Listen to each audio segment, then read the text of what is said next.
जय हिंद। आज हम आ गए हैं साइंस का चैप्टर लेकर के क्लास हाई स्कूल का। चैप्टर पहला चल रहा है रासायनिक अभिक्रियाएं और समीकरण। ठीक है, हमने अगला वीडियो बनाया था। ठीक, अगला वीडियो अपना था कहाँ तक कि संयोजन अभिक्रिया। ठीक है, और इस वीडियो में हम लोग पढ़ेंगे विस्थापन अभिक्रिया। ठीक है, विस्थापन अभिक्रिया पढ़ेंगे।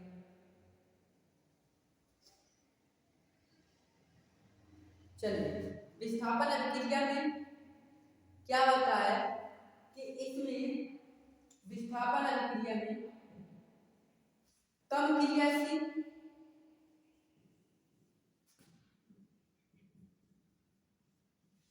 और अधिक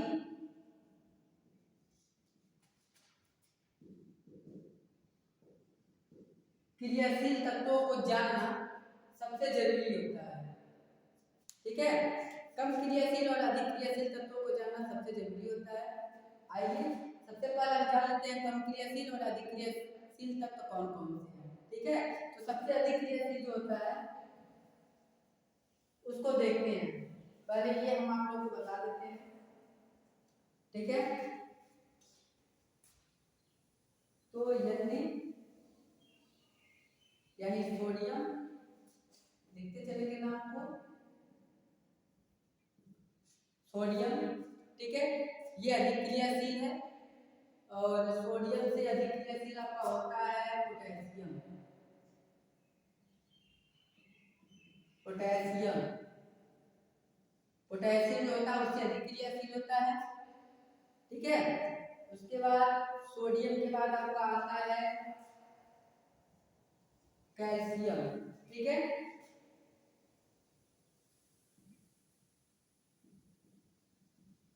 कैल्शियम कैल्शियम के बाद आपका आता है मैग्नीशियम। मैग्नीशियम ठीक है, मैग्नीशियम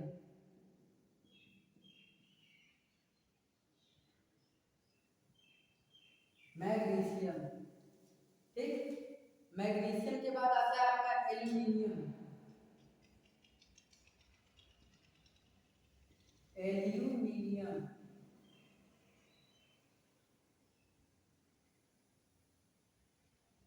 ठीक है,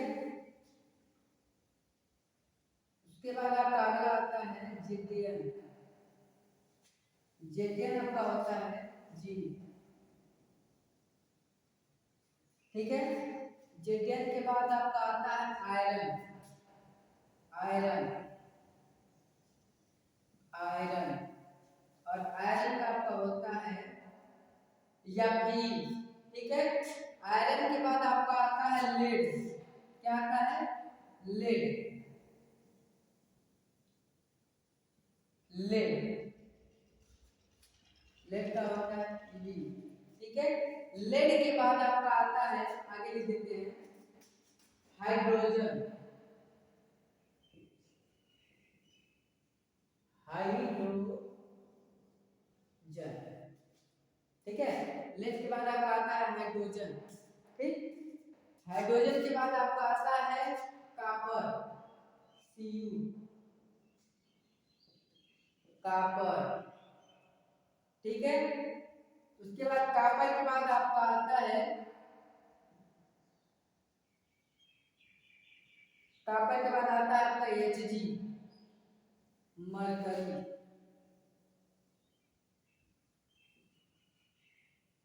कॉपर के बाद आपका आता है मरकरी। मरकरी के बाद आपका आता है Ag। Ag का मतलब सिल्वर। Ag का मतलब सिल्वर। ठीक है, और सिल्वर के बाद आपका आता है Au। Au ठीक है, Au और Au को आप बोलते हैं गोल्ड।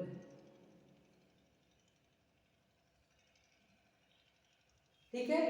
अब देखो ये जो ऊपर का होता है ये होता है क्रियाशील, क्रियाशील तत्व।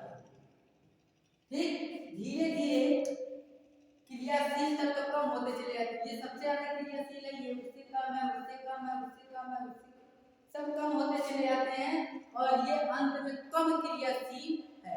कम क्रियाशील गोल्ड। क्वेश्चन नंबर बनता है, क्वेश्चन आपसे बनता है, ठीक है, क्वेश्चन आपसे एक बनता है कि चांदी क्यों जल्दी काला नहीं पड़ता है। काला तो पड़ता है लेकिन जल्दी क्यों नहीं पड़ता है? तो इसलिए भी पड़ता है, पहली बात तो काला क्यों पड़ता है? काला इसलिए पड़ता है क्योंकि चांदी क्रियाशील गैस में आता है। क्योंकि जितने दिख रहे हैं सब क्रियाशील है, तो चांदी किस में आता है? क्रियाशील में आता है। पहला क्वेश्चन समझ में आ गया।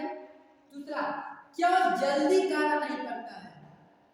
तो चांदी कम क्रियाशील होने के कारण जल्दी काला नहीं पड़ता है। क्वेश्चन नंबर दूसरा बनेगा आपका कि जो गोल्ड है, गोल्ड, ठीक है, ये जल्दी खराब क्यों नहीं होता है? इसलिए खराब नहीं होता है कि ये किसी से क्रिया करता ही नहीं है, बहुत कम मात्रा में क्रिया करता है, यानी ये बहुत कम क्रियाशील होता है। तो आप लोग स्क्रीनशॉट ले लीजिए और इसे नोट कर लीजिए, ठीक है, इसे नोट कर लीजिए और स्क्रीनशॉट ले लीजिए और इसे आप याद कर लीजिए, क्योंकि याद करेंगे तभी विस्थापन अभिक्रिया के बारे में आपको समझ में आएगा, ठीक है। चलिए देखते हैं विस्थापन अभिक्रिया में क्या होता है।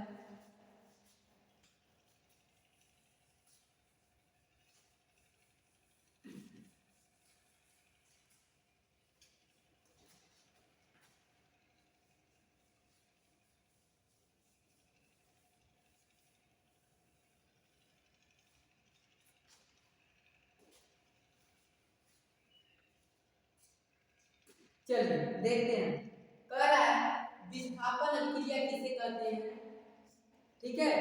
तो जब लिख दें, जब अधिक क्रियाशील तत्व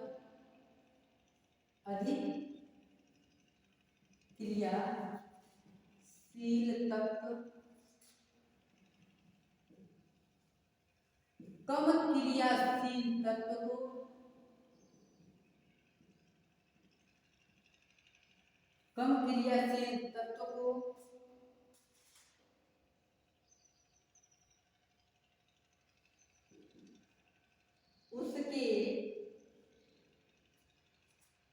उसके यौगिक से विस्थापित करके उसका स्थान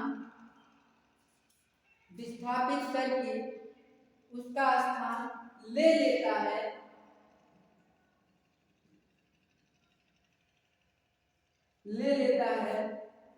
तब उस अभिक्रिया को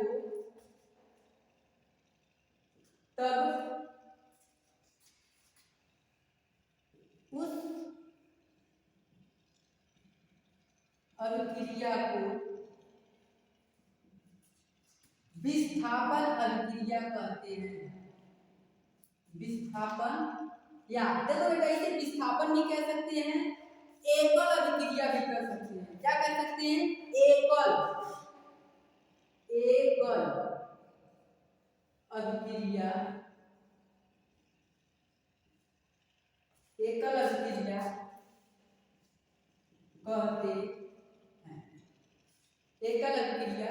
कहते हैं।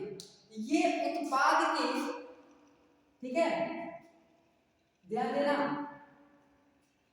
उत्पाद के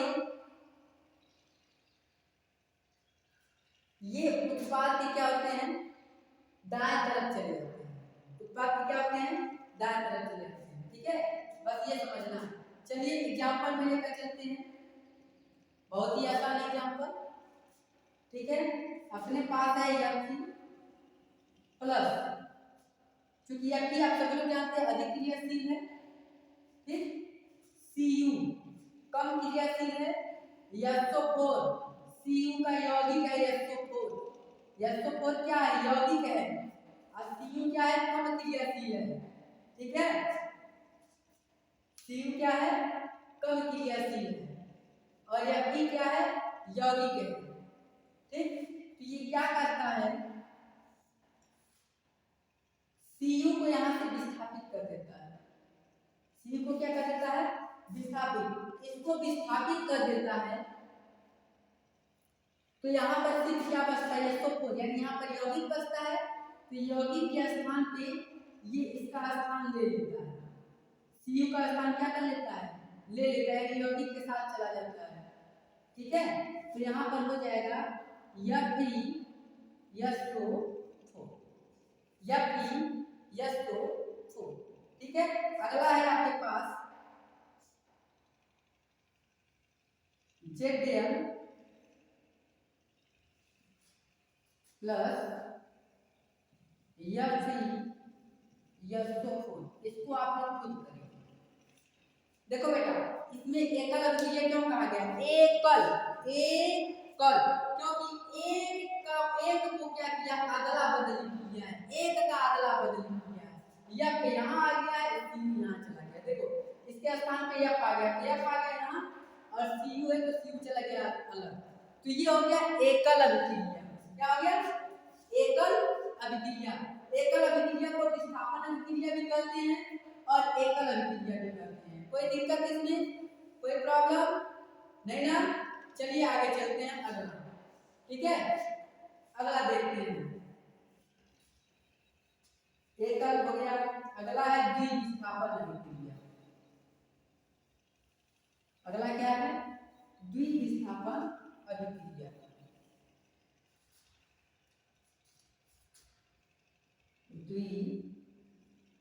द्विविस्थापन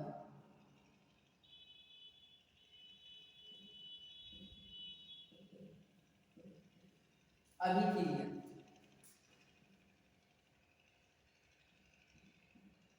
ठीक है।